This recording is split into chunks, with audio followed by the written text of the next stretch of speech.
ये कहानी एक अनाथ लड़के तान्या की है, पार्ट 10। अभी तक आपने सुना संजय ने राहुल को खोजने के लिए नजरें घुमाई, लेकिन उसे वो भी कहीं नहीं दिखाई दिया। उसकी आंखें और गहरी हो गई। उसने इधर उधर देखा, फिर मन ही मन सोचा, तान्या तुम कौन हो, आखिर क्या राज है तुम्हारा। अब आगे सुने। जब दोनों ही संजय को पार्टी में नजर नहीं आए तो संजय उनको खोजता हुआ बाहर की तरफ चला आता है।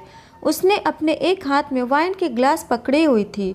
ऐसा लग रहा था जैसे मानो अगर आज उसे उदासी में डूबने से कोई बचा सकता है तो वो बस वाइन है।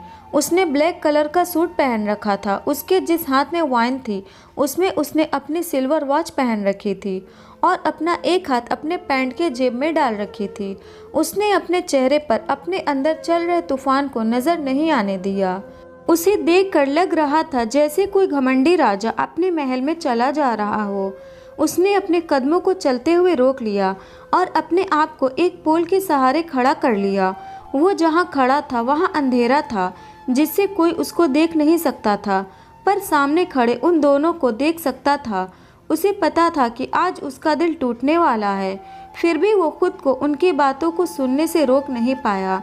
वो शांत भाव से उन्हें बस देखे जा रहा था। राहुल ने तान्या के एक हाथ को पकड़ लिया और उसकी आंखों में देख रहा था और उसने बोला, मुझे यकीन नहीं होता, पहले मैं, फिर मेरा भाई और अब मेरा दोस्त। मैं तो ये सोच भी नहीं सकता था कि तुम इतना गिर जाओगी, पैसों के लिए कुछ भी करोगी। मुझे ये पता ही नहीं था तुम्हारे इस भोले शक्ल के पीछे इतनी चालाक और लालची औरत छुपी है। मुझे तो पता ही नहीं था। ये बोलते समय उसने तान्या की कलाई को बहुत कस के पकड़ रखा था। तान्या को बहुत दर्द हो रहा था, पर उससे ज़्यादा दर्द तो उसकी कही बातों से हो रहा था। उसका एक एक शब्द ऐसे लग रहे थे मानो कोई हजारों सुइयां उसके जिस्म में चुभो रहा हो। उसने अपना हाथ छुड़ाते हुए कहा, छोड़ो छोड़ो मुझे राहुल, कोई देख लेगा, छोड़ो मुझे, मैं अब किसी की बीवी हूँ, छोड़ो मुझे। राहुल हंसा और हंसते हुए उसने तान्या को देखा और उसके हाथों को उसके पीठ के पीछे ले जाकर पकड़ लिया और उसको अपने करीब कर लिया और बोला, बीवी? कैसी बीवी? किससे झूठ बोल रही हो तुम? तुम्हें क्या लगता है कि मुझे पता नहीं कि वो तुमको छूता भी नहीं है? वो तो तुम्हारे ही सामने किसी और के साथ वो सब करता है। वो तो तुम्हें उस काबिल भी नहीं समझता और खुद को उसकी बीवी कहती हो। अरे मैं तो तुम्हें मुझे धोखा देने के लिए माफ़ भी कर देता, लेकिन मुझे नहीं पता था कि तुम इतनी लालची होगी कि अपने आप को बेच दोगी। ये सुनकर तान्या ने अपनी आंखें बंद कर ली और उसकी आंखों से बेतहाशा आंसू निकल पड़े। संजय ये सब सुन रहा था। उसने वाइन के ग्लास को इतनी तेज़ पकड़ा कि वो उसके हाथों में ही टूट गया और उसके हाथों से खून निकलने लगा और उसने अपने आप में ही बोला, नहीं, तुम वो लड़की नहीं हो सकती। नहीं, उसका दिल भी उस ग्लास की तरह टूट चुका था। उसकी आंखों में तान्या के लिए गुस्सा उतर आया।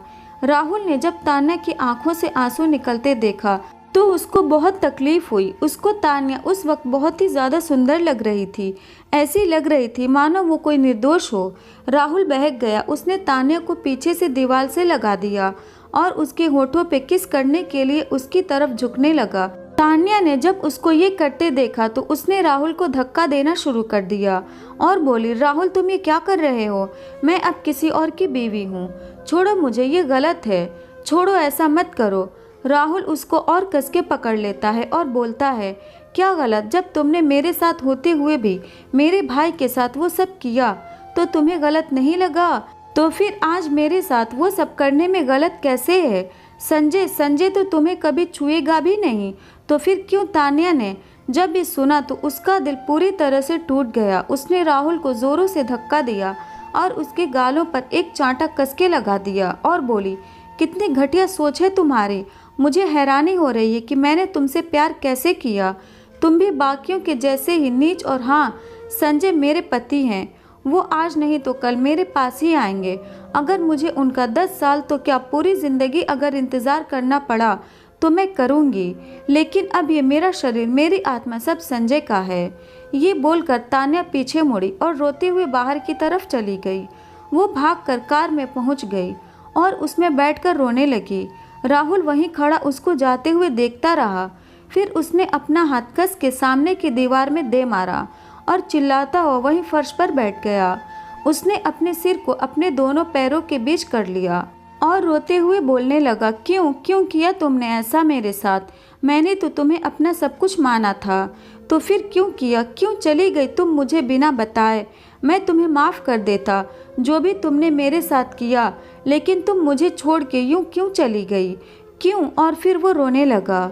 संजय उसको देख रहा था। उसने सब कुछ देखा, सब कुछ सुना था। जब तान्या ने उसे अपना पति कहा, उसे सिर्फ उसका कहा, उसका पूरा जिंदगी इंतज़ार करने को कहा, तो उसकी टूटी हुई उम्मीदें वापस लौट आई। उसने सब कुछ अब तान्या के मुंह से सुनने का फैसला किया और वो भी गया और जाकर शांति से कार में बैठ गया। जब तान्या ने उसको देखा तो वो बोली, सॉरी, मैं बिना बताए चली आई, मुझे अंदर कुछ अच्छा नहीं लग रहा था। तो संजय ने कुछ नहीं बोला, उसने सिर्फ बोला और फिर शांति से अपनी आंखें बंद करके आराम करने लगा। तान्या भी अपने आंसुओं को छिपाते हुए विंडो से बाहर देखने लगी। तान्या को क्या पता था कि आज की काली रात उसके लिए ख़त्म नहीं हुई थी, इसे तो अभी और गहरा और काला होना था। शायद ये तान्या के लिए सबसे लंबी रात होने वाली थी। ये रात उन दोनों की ज़िंदगी बदलने वाली थी। फ्रेंड्स, आप लोग कमेंट नहीं करते हैं, प्लीज़ कमेंट ज़रूर किया करें। इससे मुझे पता लगता है कि क्या मेरी कहानी आपके दिलों तक पहुंच रही है या नहीं। सो प्लीज़ कमेंट ज़रूर किया करें। और इस स्टोरी में आगे क्या हुआ ये जानना चाहते हैं तो इस चैनल को तुरंत सब्सक्राइब करें। और ये स्टोरी आपको अच्छी लगी तो इस वीडियो को भी लाइक करें।